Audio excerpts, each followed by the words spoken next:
بسم الله الرحمن الرحيم الحمد لله رب العالمين.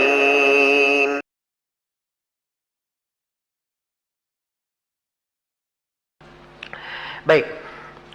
Kemudian kata beliau, wal muradu biqaulina al-amaliyah ma la yata'allaqu bil i'tiqad kas-salati waz-zakati fa kharaja bihi ما يتعلق بالاعتقاد كتوحيد الله ومعرفة أسمائه وصفاته فلا يسمى فقها في الاصطلاح.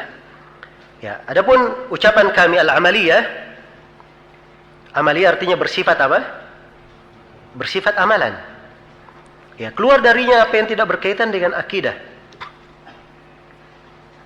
Keluar darinya apa yang berkaitan dengan akidah. Jadi amaliyah itu artinya tidak berkaitan dengan akidah. Ya, contoh apa amaliyah seperti salat, zakat.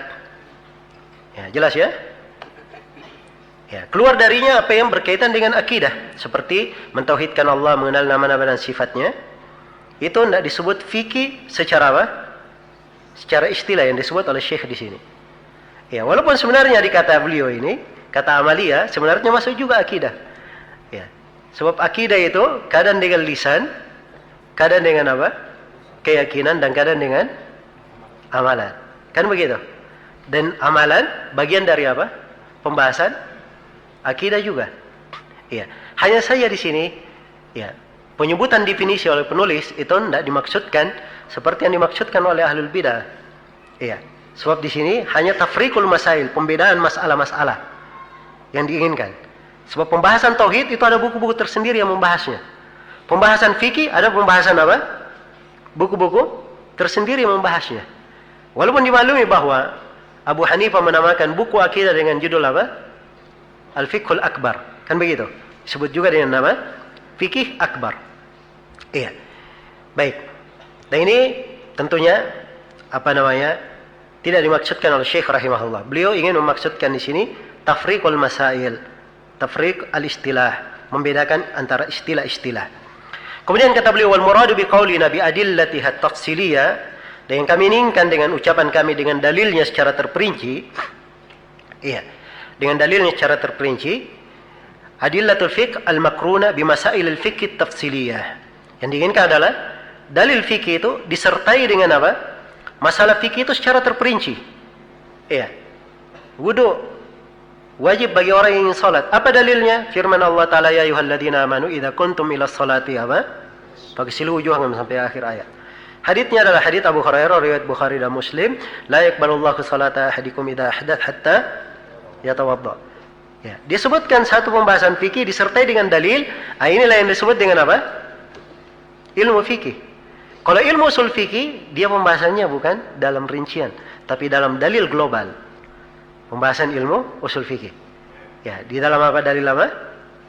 Dalil global. Dan ini akan kita terangkan nanti ya, perbedaan antara ilmu usul fikih dan ilmu fikih. Nah, di sini Syekh menjelaskan tentang apa? Kata apa?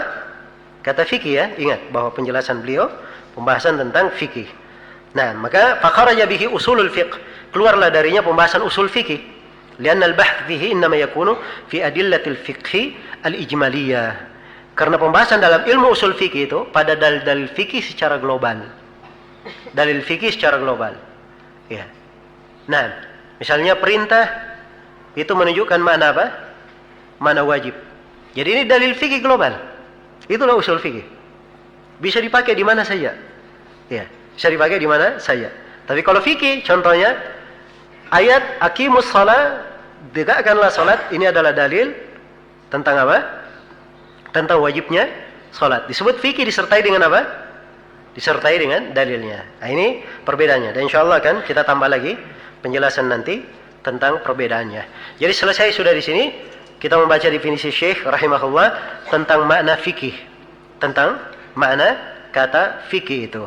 Baik, sebelum saya berpindah menjelaskan pembagian beliau yang kedua, beliau uraikan fikih dari sisi gelarnya dan namanya. Saya ingin terangkan di sini bahwa penggunaan kata fikih di kalangan para ulama itu luas penggunaannya. Luas penggunaannya. Ya, sekurangnya ada 4 makna atau ada 4 penggunaan kata fikih itu di kalangan para ulama. Ya, supaya kita lebih jelas ya tentang penggunaan kata fikih. Ya. Ingat sekali lagi, jangan kemana-mana pikirannya. Pembahasan kita di pembahasan apa? Usul dan kata apa? Kata fikih. Pembahasan usul fikih dilihat kepada dua kalimat yang ada padanya. Kalimat usul dan kalimat apa?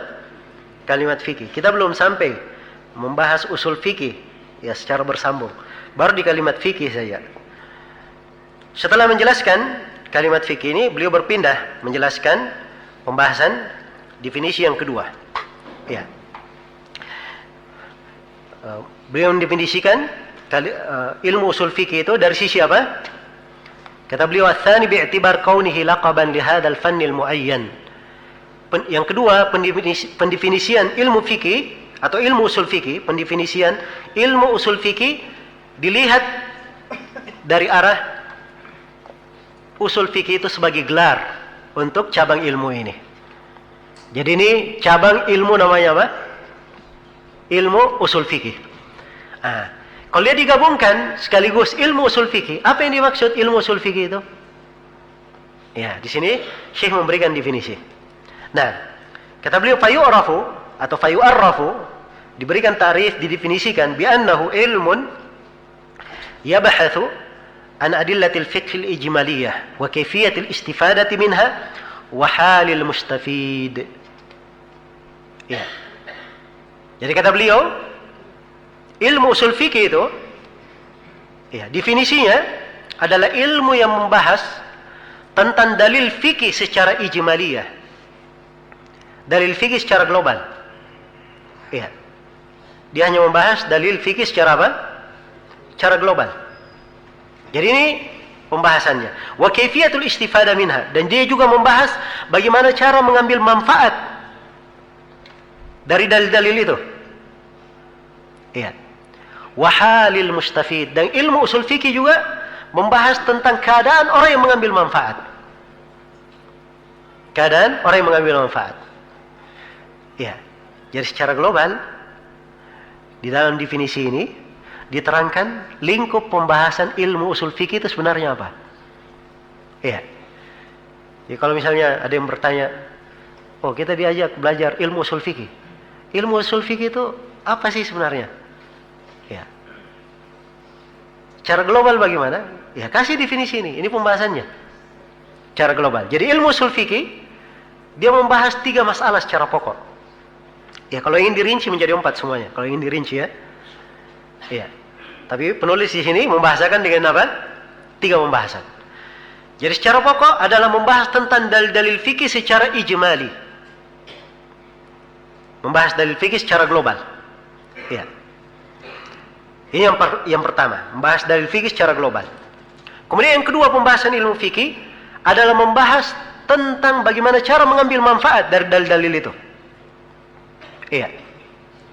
Bagaimana cara mengambil manfaat dari dalil-dalil fikih itu. Iya. Kemudian pembahasan yang ketiga, siapa orang yang bisa mengambil manfaat itu. Ini saja pembahasan usul fikih pada 3 hal ini. Baik, kita baca dulu keterangan Syekh ya. Nanti saya kembali lagi, saya rangkup nanti insyaallah pembahasannya. Kata beliau, fal murad bi qaulina al-ijmaliyah al-qawaid al-ammah. Yang kami maksudkan dengan al-ijmaliyah, kata global, adalah kaidah-kaidah umum. Mithlu qaulihim al-amr lil wujub, an-nahyu lit tahrim, as-sihhatu taqtadi an-nufud. Iya. Contoh ijmaliyah. Jadi fikih itu kata beliau adalah ilmun yabhathu an adillatil fiqh al-ijmaliyah, adalah ilmu yang membahas tentang dalil fikih secara global. Jadi dalil fikih secara apa? Secara global. Baik. Apa artinya secara global ini? Yaitu kaidah-kaidah umum maksudnya. Jadi dalil fikihnya adalah kaidah apa? Kaidah-kaidah umum. Iya. Contoh. Iya. Dari dalil fikih ijmaliyah. Hujjatul Quran. Quran adalah hujjah. sebagai dalil. Hadits Nabi adalah hujjah. Ijma adalah apa? Hujjah, dipakai dalil. Ya, contoh lain, al-amr seperti Syekh beri contoh di sini, al-amr lil wujub. Perintah itu menunjukkan mana apa? Mana wajibnya. Ya, kalau ada perintah, asalnya perintah bermana apa? Bermana wajib. Rasulullah bersabda kepada seorang sahabat, "Kul bi yaminik." Makanlah dengan tangan kananmu. Kul, makan, perintah dengan tangan kanan. Perintah menunjukkan apa? Wajib dia makan dengan apa? Tangan kanan. Jelas ya? Jadi asal perintah menunjukkan mana wajib. Iya, walaupun akan datang nanti ya, insyaallah saya akan terangkan bahwa kata sigatul amr itu punya banyak makna. Walaupun asalnya bermakna apa? Wajib, dia punya banyak makna. Ya, mungkin ada 25 makna. Ya, kita akan berikan nanti bait-bait syair seputar makna-makna itu. Baik. Ya, jadi ini ijmari. Contoh lain, an-nahyu lit-tahrim. Contoh dalil umum. Ya. Larangan itu menunjukkan pengharaman. Larangan menunjukkan apa? Menunjukkan pengharaman. Jadi kalau sesuatu dilarang, asalnya larangan itu bermakna apa? Hah? Bermakna pengharaman. Itu asal. Iya. Asal di dalam penggunaan. Ya, jadi kalau Nabi berkata la tabi' ma la tamlik. Jangan kamu jual barang yang bukan milikmu. Iya. Jadi asalnya haram dia menjual sesuatu yang bukan apa? Bukan milik dia. Iya, sebab larangan asalnya bermakna apa? Pengharaman. Ya, kemudian as-sihhatu taqtadi an-nufud. Iya. Benarnya sesuatu menunjukkan bahwa sesuatu itu sudah nufud, sudah terlaksana. Iya. Dia melakukan salat, salatnya sudah syah, sudah benar, maka asalnya salatnya apa? Sudah ditunaikan. Sudah dia keluarkan. Itu as-sihhah.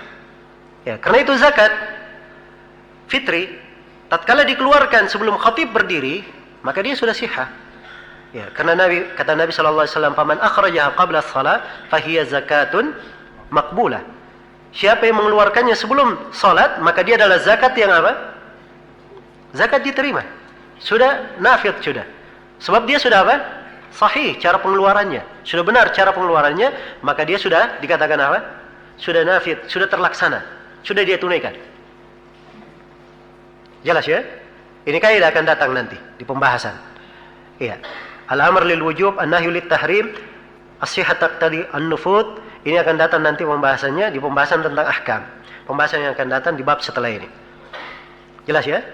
Fakharaja bihi al-adillatut tafsiliyah. Keluarlah dalilnya, keluarlah darinya dalil-dalil secara terperinci. Jadi dalam usul fikih itu tidak disebut dalil secara apa? Terperinci. Yang disebut dalil apa? Global saja. Disebut dalil global. Iya. Karena itu kata beliau, "Fala tudkaru fi usulil fiqh illa ala sabilit tamthil lil qaidah." Karena itu rincian-rincian di dalam buku ilmu usul fikih itu hanya disebut untuk memperjelas apa? Memperjelas kaidah. Ya. Kaidahnya al-wujub, al-amr lil wujub. Perintah menunjukkan mana wajib, itu kaidah. Kalau kita sebut contoh misalnya, seperti saya terangkan tadi contoh, itu hanya untuk menjelaskan apa? Menjelaskan kaidah saja. Walaupun asalnya ilmu usul fikih tidak dibahas tentang apa? Pembahasan secara terperinci. Jadi ini yang membedakan antara ilmu usul fikih dengan ilmu apa? Ilmu fikih. Ya, jadi beda ya antara ilmu usul fikih dengan ilmu apa? Ilmu fikih. Ya, kalau kita sudah lihat pembahasan yang telah lalu, ya, perbedaan-perbedaannya tampak. Nah, kalau ilmu usul fikih itu dia membahas tentang apa? Tentang dalil secara global. Iya. Kalau pembahasan fikih dia membahas dalil secara apa? Secara terperinci. Iya. Secara terperinci. Kalau ilmu usul fikih, ya, dia adalah alat untuk sampai ke sana. Sampai ke pembahasan apa? Fikih. Kalau ilmu fikihnya itu hukum langsung yang diterapkan oleh seorang, diamalkan. Jelas ya? Diamalkan. Kalau dia tahu saja perintah bermakna wajib, apa yang dia kerjakan? Dia sholat? Hah? Sekarang saya tahu kaidah bahwa perintah bermakna wajib. Dia bisa sholat dengan kaidah ini? Hah? Tidak bisa sholat, sebab ini kaidah global. Dia belum sampai kepada apa? Maksudnya, jadi dia alat untuk sampai ke pembahasan fikihnya. Kalau ilmu fikih itu langsung kepada apa? Kepada fikihnya. Nah, dari situlah juga para ulama bedakan antara kaidah-kaidah fikih dengan kaidah-kaidah usul fikih. Beda ya antara qawaid apa? Fikhiyah dan qawaid apa? Usuliyah. Ya. Jadi diperbedakan. Ada kaidah fikih, ada kaidah usul apa? Usul fikih. Ya, di daurah kemarin di pembahasan fikih kita membahas buku Ibnul Mibrad. Ya, kaidah-kaidah fikih. Itu kaidah-kaidah. Ya, seputar apa? Seputar fikih. Nah, jelas ya? Dan di ilmu usul fikih juga ada kaidah-kaidahnya. Ada kaidah-kaidahnya. Ya, maka beda antara dua hal ini. Beda antara dua hal tersebut. Jelas ya? Bisa dipahami di sini sisi perbedaan. Atau tidak apa-apa saya terangkan lagi sisi perbedaan yang lain.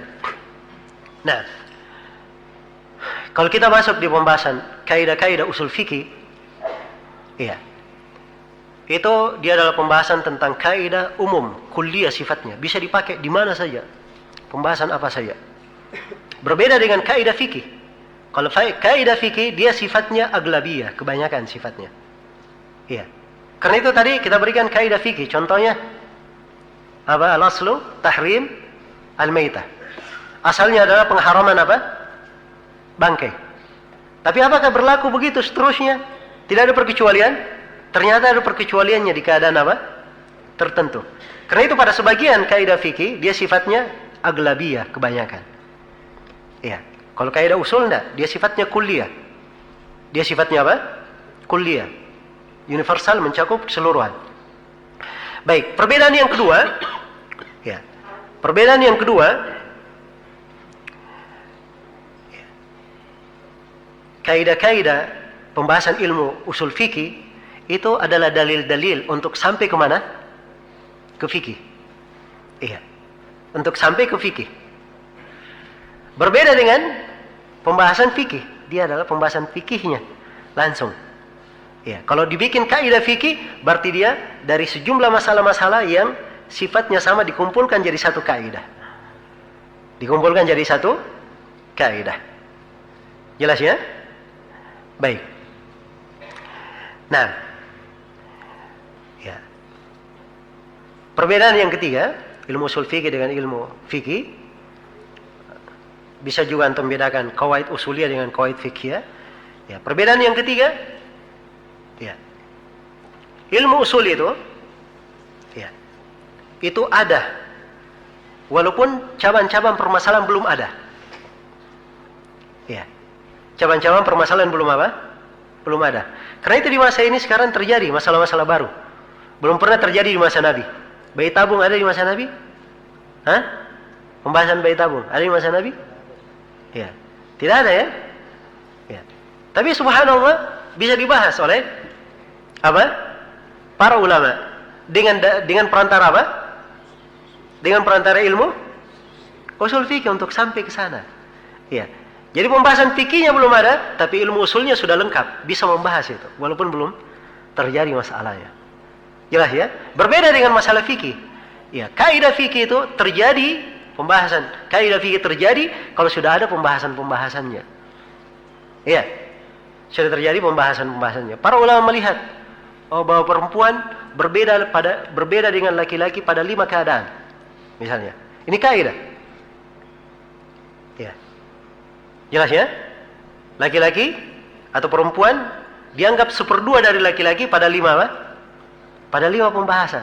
Ini pembahasannya sudah ada. Dari situlah para ulama simpulkan kaidah apa? Kaidah fikih. Apa 5 pembahasannya itu sudah berlalu ya? Hah? Dalam masalah apa? Hah? Yang pertama dalam masalah pembebasan. Alhamdulillahi Rabbil Alamin.